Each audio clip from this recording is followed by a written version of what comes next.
ख्याल रखे होंगे। तो हाथ से हम अपनी न्यू वीडियो की तरफ, that is totally about circulatory system.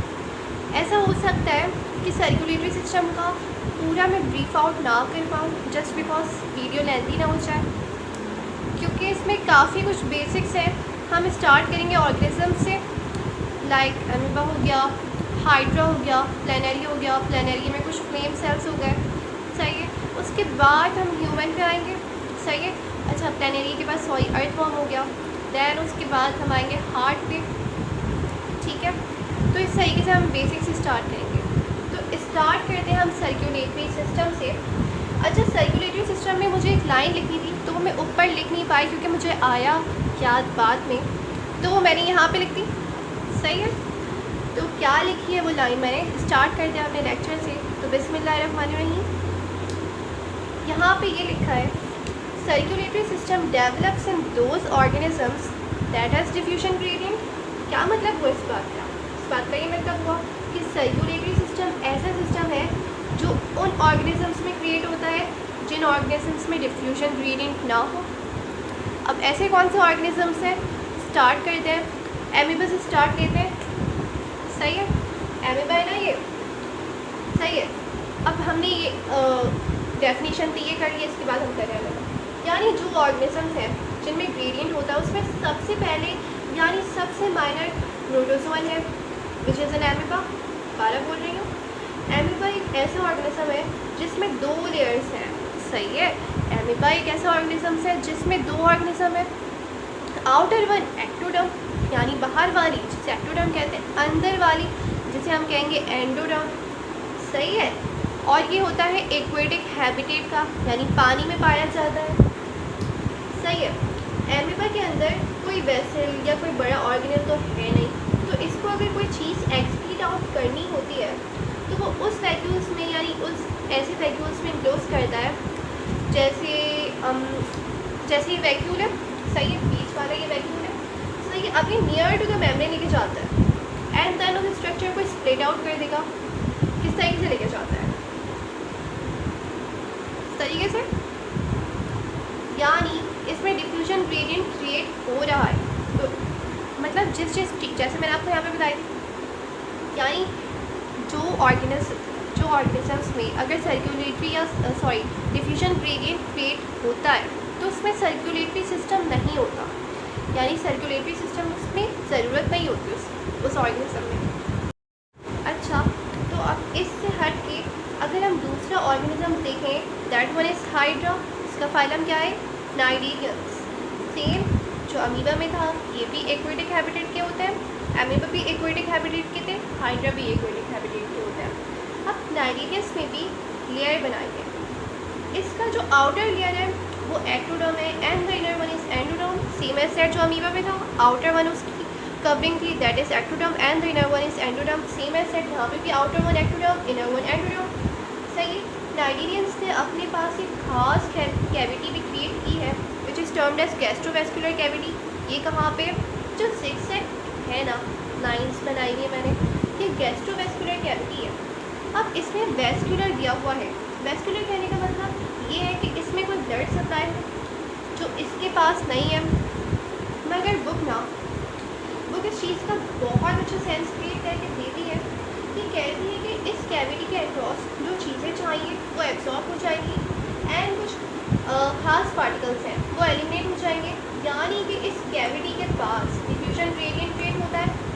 अब ये गैस्ट्रोवेस्कुलर कैविटी तो बनी, but still diffusion gradient maintain हो रहा है, और अगर डिफ्यूजन ग्रेडियंट क्रिएट हो रहा है तो इन्हें भी सर्कुलेटरी सिस्टम की ज़रूरत नहीं होगी। मैंने कहा था ना, जिस चीज़ों में डिफ्यूजन ग्रेडियंट क्रिएट होता है तो उन चीज़ों में सर्कुलेटरी सिस्टम की ज़रूरत नहीं होती है, सही है। अब इससे अगर आगे बढ़ें तो हमारे पास जो नेक्स्ट ऑर्गेनिज्म आएगा, that one is planaria. Phylum क्या है? प्लैटीहेल्मिन्थस। अब प्लेनेरिया के पास इसकी पूरी बॉडी में खास सिस्टम है, जिस सिस्टम को कहा जाता है लेटरल कैनाल, सही है, लेटरल कैनाल कहा जाता है। एंड देन इसके पास आई लाइक ओपनिंग है, as you can see it here, but eyes नहीं है। होता ये है कि वाटर इस आई लाइक ओपनिंग से एंटर होता है, किस तरीके से, सही है, आई लाइक ओपनिंग से एंटर होता है। अब अगर मैं इस कैनाल को कट कर दूँ, यानी यहाँ पे ना लेटरल कैनाल है, सही है, मैंने इस कैनाल को अगर कट किया तो इस कैनाल के अंदर हेयर लाइक स्ट्रक्चर्स हैं। कैनाल है, इसमें हेयर लाइक स्ट्रक्चर है, सही है, इसको कहते हैं हम सीलिया, सही है। हेयर लाइक स्ट्रक्चर्स हैं जिनको हमने कहा सीलिया, और ये बेसिकली फ्लेम सेल्स हैं, और इनका एक और नाम है दैट इज़ प्रोटोनेफ्रीलिया। यहाँ पे पहले मैंने एच लिखा था, दैन उसको मैंने मिटा के आर किया। अच्छा, प्लेनेरिया के पास एक ओपनिंग है दैट इज़ डाइवर्टिकुलर।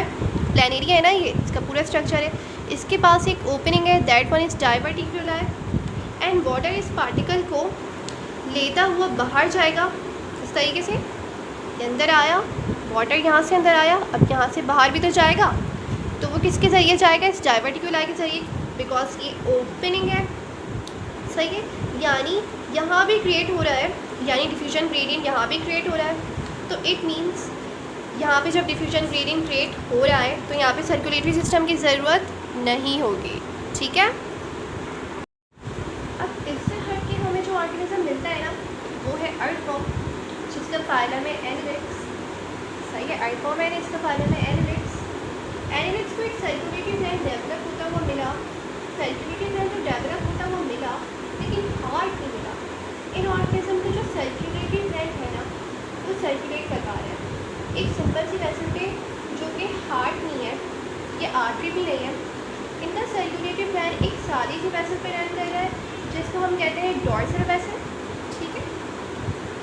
यानी अब सर्कुलेटरी ग्लैंड डेवलप होना स्टार्ट हो गया, तब क्रिएट हुआ जब डिफ्यूजन ग्रेडियंट खत्म हो गया।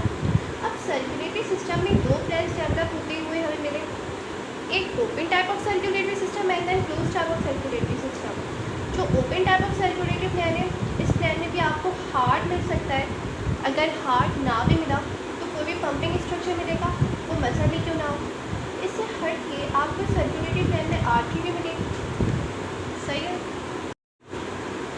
अगर आर्टरी ना भी मिले तो डॉर्सल वेसल मिलेगी, और यहाँ से भी फ्लूइड पम्प करेगा। मैंने ब्लड की बात नहीं की, क्योंकि वेसल अगर होती इंट्रावेस्कुलर फ्लूइड बनता, जो लिम्फेटिक सिस्टम में मैंने डिस्कस किया था, तो मैं कह पाती ब्लड।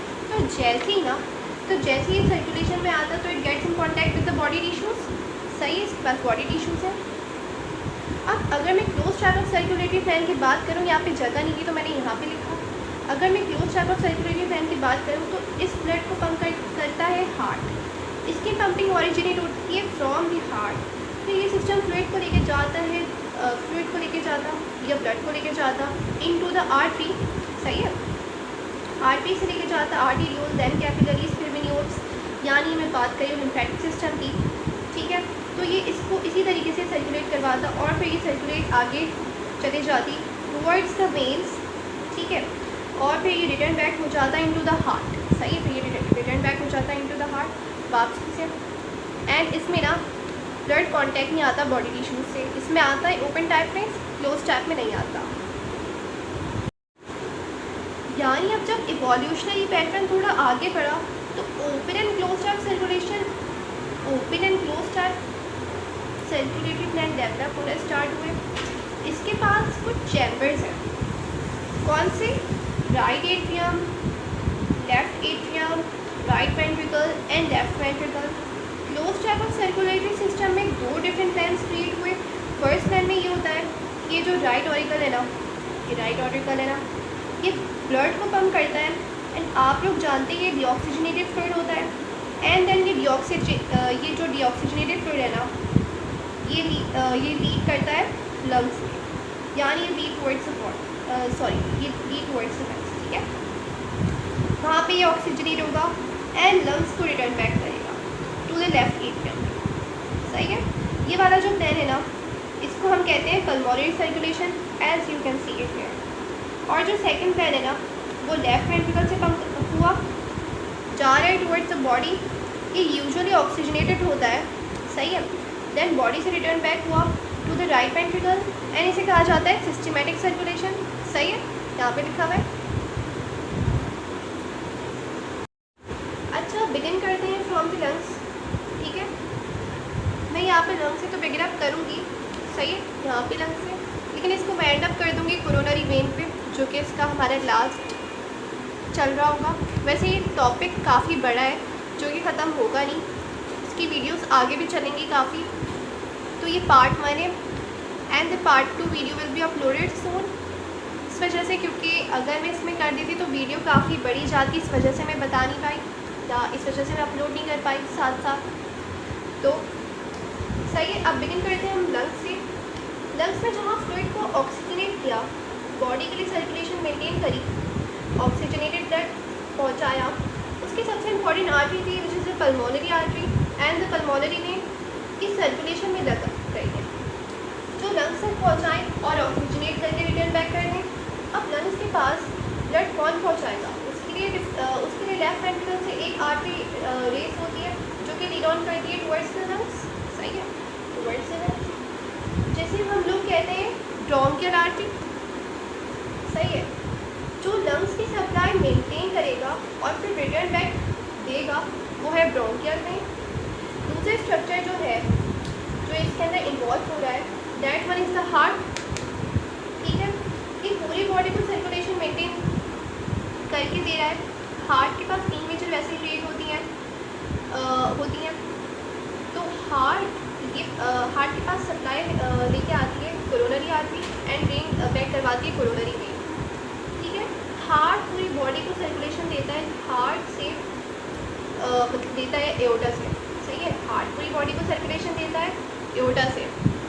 अच्छा, इस वीडियो को मैं यहीं पे एंड अप कर रही हूँ बिकॉज मैंने आपसे कहा था पार्ट 2 वीडियो में अपलोड करूँगी जल्दी, इसमें नहीं कर पाई।